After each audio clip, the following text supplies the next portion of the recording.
Bem-vindos a mais um episódio de 10 e 10. Hoje a gente vai fazer uma coisa diferente, bate-papo. Não vamos nem falar de escolha, nem de dica, nada específico. É um bate-papo, só que a gente vai escolher um tema, que no caso hoje vai ser relógio de mergulho, que muitos de vocês já pediram pra gente falar assim de... Fala de relógio de mergulho e tal. A gente pensou nisso, falou, pô, vamos escolher um relógio, vamos falar só de um modelo e tal, mas a gente achou mais interessante partir para esse lado de falar sobre relógio de mergulho, o que é, um debate. de onde veio. A gente tentou fazer um formato, um roteiro, mas não ia funcionar. Vamos achar melhor deixar fluir e ver para onde vai parar isso. Então acho que, podemos começar falando o que é um relógio de mergulho? O que define o relógio de mergulho? Tem uma coisa que é comum, eu já vi, eu pensei nisso porque eu já vi algumas pessoas falarem assim, relógio tal, algum relógio é resistente a 200 metros, então ele é um relógio de mergulho. E não é bem assim, na verdade o relógio não basta isso, não é só a resistência à água que define se ele é de mergulho ou não. Lógico que se o relógio for resistente a 200 metros, você pode ir até 200 metros, pode mergulhar. Mas isso não faz dele exatamente uma ferramenta de mergulho, né? Então acho que esse é um primeiro conceito que é importante a gente ter em mente. Existe uma regulamentação que define o que faz um relógio poder ser chamado um diver, um relógio de mergulho. Exatamente. Acho que hoje é a ISO 6425, se eu não me engano, que é a que domina 6425. É uma norma relativamente antiga, na verdade. Ela tem um equivalente na Alemanha, DIN também. Ela estabelece alguns critérios, na verdade ela é muito interessante, porque alguns critérios dela são critérios exclusivamente de relojoaria, então ela adota, por exemplo, resistência a choque, resistência a campos magnéticos, são coisas que ela herda de outras normas relacionadas à relojoaria, então é meio óbvio, porque afinal de contas a gente tem que ter em mente uma coisa importante, o relógio de mergulho que a gente vê hoje não é mais usado profissionalmente para mergulho. Na melhor das hipóteses é um backup da reserva. Talvez, Porque hoje, na verdade, o mergulhador profissional, e quando eu digo profissional, é o cara que trabalha, que a renda principal dele é mergulhar, então ele tem 1000 ferramentas. O computador de mergulho, na verdade é um computador, seja da assunto ou qual marca for. Ele faz log do mede o tempo, quanto vai ser a descompressão, profundidade média, temperatura, faz qualquer coisa. Joga no computador, está tudo pronto, tabela, não tem. Exatamente. Então a gente tem que pensar, e aí entra até uma pergunta assim, eu falo, por que as marcas ainda fazem relógios de mergulho? Né? Na verdade é simplesmente por tradição. É complicado fazer um relógio de mergulho, ele requer uma técnica e um nível de precisão de encaixe das peças, que isso é o que é mais importante, não é uma junta de vedação. Uma coisa curiosa, às vezes as pessoas só perguntam, o relógio é resistente a 3.000 metros, 5.000 metros, ou que seja, 600 metros, deve ter uma baita junta de vedação. Não tem a junta de vedação. Uma curiosidade agora, uma curiosidade técnica, absolutamente técnica. A junta de vedação do Omega Seamaster 300 metros, da tampa do fundo, é a mesma do Planet Ocean, que é 600 metros. É o dobro da resistência. Agora, qual a diferença que é óbvia quando você vê os dois desmontados? A tampa do fundo do Planet Ocean, porque justamente o que não pode acontecer é sob pressão ela deformar. Exato, porque no mergulho, quando você fica cada vez mais profundo que você desce, imagina que tem mais peso de água em cima de você. Resumidamente a ideia do mergulho.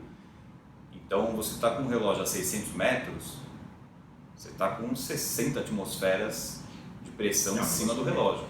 Então você imagina o quanto isso não exerce de força no material da caixa. Por exemplo, a gente vai entrar nisso depois, nos relógios antigos, você vê aquele acrílico, que é um negócio dessa grossura, porque ele é assim aqui na superfície. Lá embaixo ele fica isso aqui. Exatamente. O relógio é literalmente esmagado. Literalmente esmagado. Igual você é também como mergulhador. Você é literalmente comprimido. Uma história que eu contei no vídeo do Museu da Omega, eu contei essa história sobre o Low Prof, 600 metros. O modelo original foi lançado como um relógio de 600 metros, mas ele chegou a ser testado e foi levado a mais de 1.200 metros. E eles só interromperam o teste porque o relógio esmagou tanto que o vidro encostou e prendeu o ponteiro de segundos. O ponteiro travou. Eles falaram, suspende o teste. Já tinha passado de 1.200 metros. Começaram a baixar a pressão, o vidro desencostou e voltou a funcionar. Quer dizer, o relógio, inclusive um dado técnico, que isso consta no manual dos aparelhos de teste, o relógio, a apenas 100 metros de profundidade, ele recebe um relógio de tamanho, tamanho normal para um relógio de mergulho, uns 40 milímetros a 42 milímetros, o diâmetro do vidro. Ele recebe uma força de cerca de 72 quilos sobre o vidro dele a apenas 100 metros. Tá? Você imagina 600 metros, 1.000 metros, etc. E tal. Então, uma coisa que a gente tem que ter em mente é a norma, como a gente estava falando principalmente, a norma ela diz respeito ao relógio clássico de mergulho, que é isso que a gente está falando aqui. Então, é um instrumento relativamente antiquado e que ele necessitava ter algumas condições que garantissem a segurança do mergulho. Então, uma parte da norma ISO ela deriva das outras, como a resistência a impactos, porque lógico, o relógio tem que... Mergulho, bate na pedra, vai dar bate no par, vai acontecer alguma coisa. Você não pode correr o risco do relógio quebrar em profundidade. Exatamente. Você ficar sem saber o... Exatamente. Tem. Tem que ser resistente a alguns campos magnéticos, porque você às vezes vai ter que lidar com ferramenta ou vai ter que lidar com algum aparelho, algum tipo de máquina que pode gerar esse campo. E o resto da norma diz respeito exatamente a pequenos critérios que o relógio tem que ter para salvar a tua vida. Um que é muito curioso, o relógio tem que ter um indicativo de que ele está funcionando e que seja visível em total escuridão. Qual o maior clássico pode ser? O que você mais vê funcionando, bate o olho e vê funcionando? Ponteiro de segundos. Exatamente, ponteiro de segundos. É por isso que um relógio que se enquadra na norma, ele tem uma bolinha luminosa e que nem sempre, inclusive muito seco, pelo menos que eu me lembro de cabeça do seco, ele tem a bolinha luminosa, não é na ponta do ponteiro, ele tem no contrapeso, na bundinha do ponteiro. E às vezes a pessoa, como, que sentido faz isso? Na verdade, não te interessa ver segundos embaixo d'água quando você está, 1 segundo, 2 não vai fazer diferença. Mas é só para indicar que o ponteiro está funcionando, ele serve como indicativo que o relógio não está parado. E existem variáveis, né, que o Jagé tem aquele... Exatamente. Que ativa o... ele tem uma janelinha que quando você ativa o cronógrafo, ela gira, na verdade é um disquinho que ele muda de cor e é um indicativo de que o relógio está funcionando. Então é fundamental que tenha isso, porque, óbvio, se você não tiver um indicativo e de repente entrar na água e não percebe, você morre mal, você morre, literalmente. Então esse é um dos critérios que fazem parte exatamente da parte de segurança do relógio, porque é um instrumento que vai ser a diferença entre você mergulhar de maneira segura ou não. Correr o risco. A luminosidade dele toda, na verdade, visibilidade é importante ter, porque dependendo da água que o cara for mergulhar, a 15 metros o cara não enxerga mais nada. Então você tem que ter... Acho que a partir de 30 metros, 40, você tem que ter lanterna, dificilmente você vai ver alguma coisa. Vai dar com a cara coisa na pedra, porque exatamente. A luz vai sendo resumidamente absorvida pela água e por isso que você vê qualquer vídeo de profundidade é preto. Uhum. E não só a luz em si, mas as cores também elas vão sumindo exatamente. com a profundidade. O vermelho é a cor principal que você perde no mergulho, coisa de poucos metros o vermelho já some. Uhum. Perde contraste completamente. Totalmente. Então você tem que ter os ponteiros têm que ter os mostradores têm que ter uma visibilidade fácil, exatamente por isso. Por exemplo, você pega o Doxa, que eu acho que é um clássico do mergulho, que eu acho espetacular, os relógios Doxa Sub, eles têm mostrador laranja, o clássico, né? O Professional tem um mostrador laranja.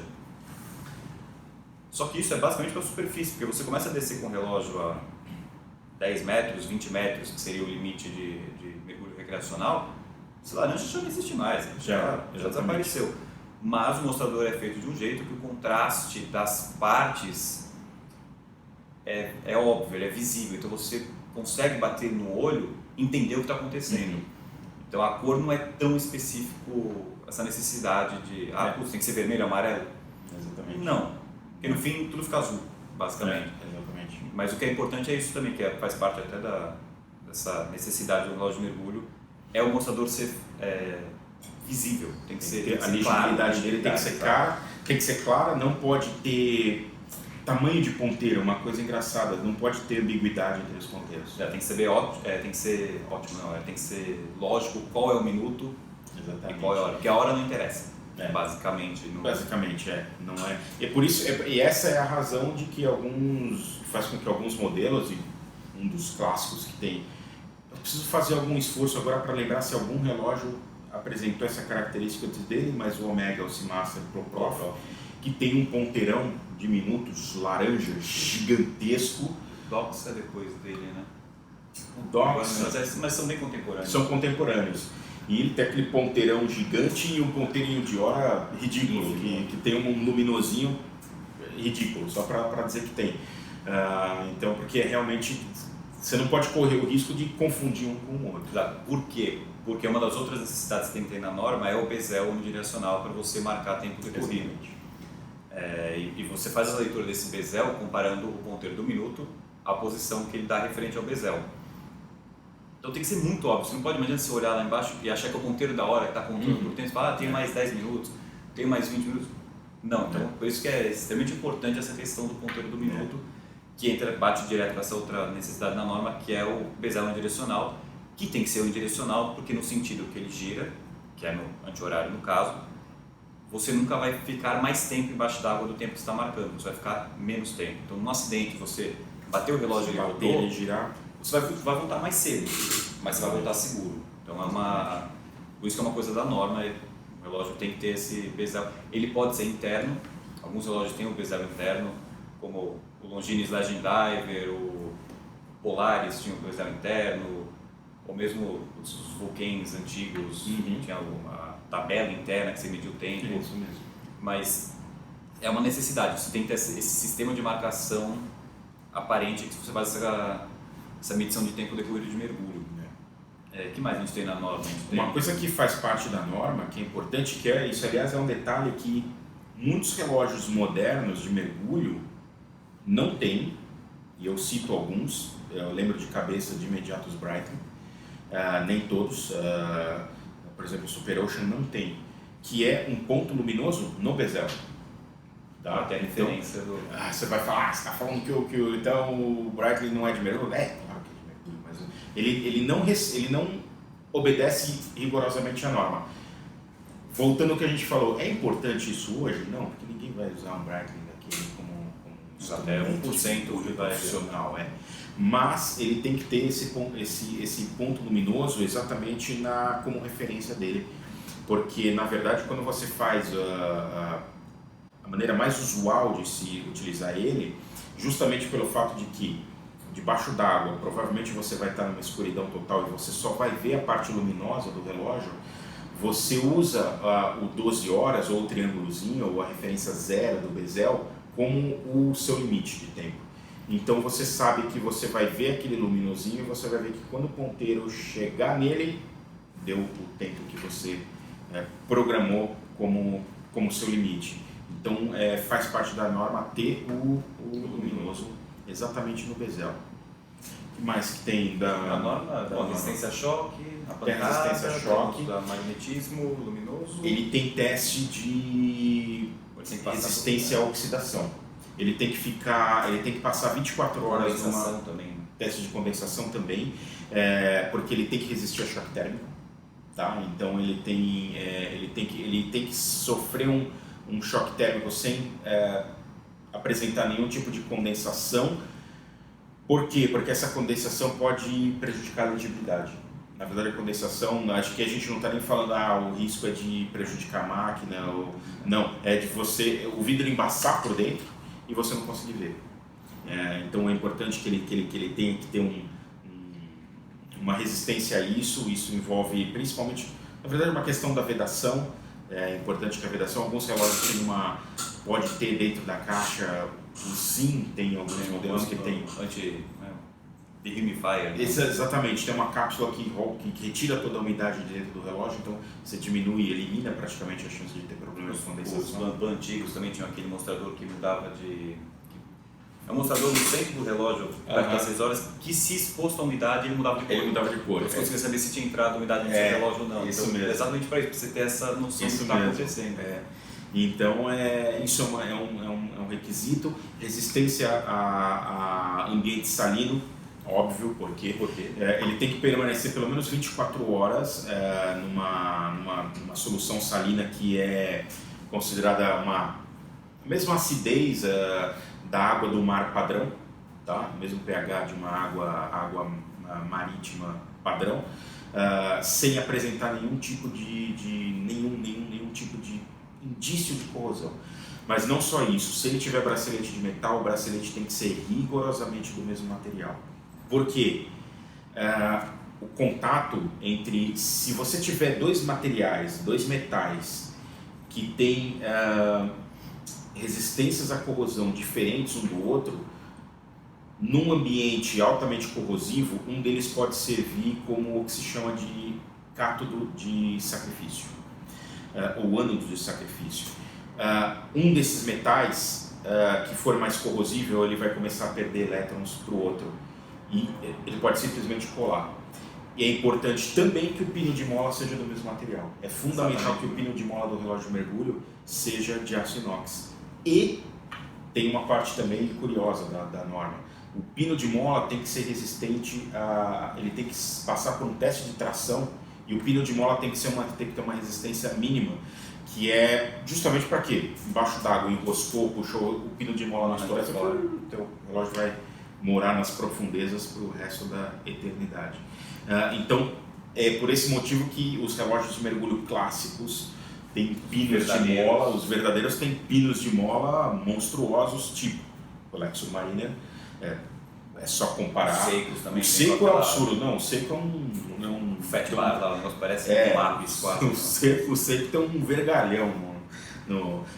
Aqueles pinos são ultra resistentes. Assim, a parede do tubo é impossível você arrebentar. Na verdade, ele excede a norma. Eu não lembro exatamente qual é o critério da norma. Podem dar uma pesquisada, mas eu acho que ela fala em algo como 60 kg de tração para estourar o pino. O pino tem que resistir a pelo menos isso. Então, essa é uma curiosidade, como eu falei, é uma coisa meio óbvia, mas é que são coisas que o relógio tem que obedecer para garantir a segurança. Né? Exatamente. Poder servir como uma ferramenta. E o relógio que se enquadra a todos esses parâmetros, ele recebe o direito, se você quiser, de escrever divers no mostrador. Ou em qualquer lugar, né? Em qualquer lugar, mas até uma coisa que eu acho interessante, que a gente está até comentando isso antes, que eu lembrei agora, que faz parte até, acho, dessa necessidade, que o teste de profundidade do relógio, se ele é 100 metros ou 300, ele é testado além disso. Quantos por cento? 25%. 25% de margem de segurança. Da profundidade que ele mostra no mostrador, exatamente por uma situação de emergência ou o que for. Então, com um relógio de mergulho, se ele está escrito 300 metros, ele resiste pode tampar a respiração e descer até lá, porque você não vai inclusive, é norma dos fabricantes, quando você faz manutenção, você vai fazer o teste, você faz o teste contando para os 25. Então, você pegar um Seamaster 300, você faz o teste dele a 375 metros. Isso é uma coisa muito importante do relógio de mergulho. Você está pensando com ele sendo como uma ferramenta, você vai estar usando, vai estar no mar, né? A manutenção é fundamental, porque é meio óbvio o desgaste que o relógio pode sofrer, vai sofrer. Então é muito importante no relógio de mergulho. Não adianta, comprei um relógio, ele é 300 metros de profundidade e vai ser 300 anos com ele. Exatamente. Então vai sofrer um desgaste muito maior do que o seu relógio que você usa com terno, que não tem contato com o mar, com água. Então isso é muito importante também no relógio de mergulho. A manutenção dele é fundamental. A maioria dos fabricantes recomendam que você faça a substituição de todas as juntas, de todas as peças de vedação a cada 2 anos, se você usar ele para mergulhar, e faça a checagem, pelo menos a checagem, um teste de vedação, uma vez por ano. Se você usar ele mesmo para mergulhar, vale a pena. Muitas vezes uma assistência técnica não vai nem cobrar para fazer o teste de vedação, não tem, porque você coloca no aparelho, o aparelho te dá o resultado. Você vai gastar só se deslocando até lá e voltando, e é mais barato do que o que você vai gastar sem água, descobrir a hora que inundar de água. Então, E essas são as curiosidades sobre a norma do que define o relógio de mergulho. Nós vamos acabar essa primeira parte aqui e agora na segunda parte a gente entra mais para a parte dos relógios em específico, parte de história e tal. Modelos. Então vai para a parte 2 aí, para não ficar muito longo o vídeo para vocês, em seguida.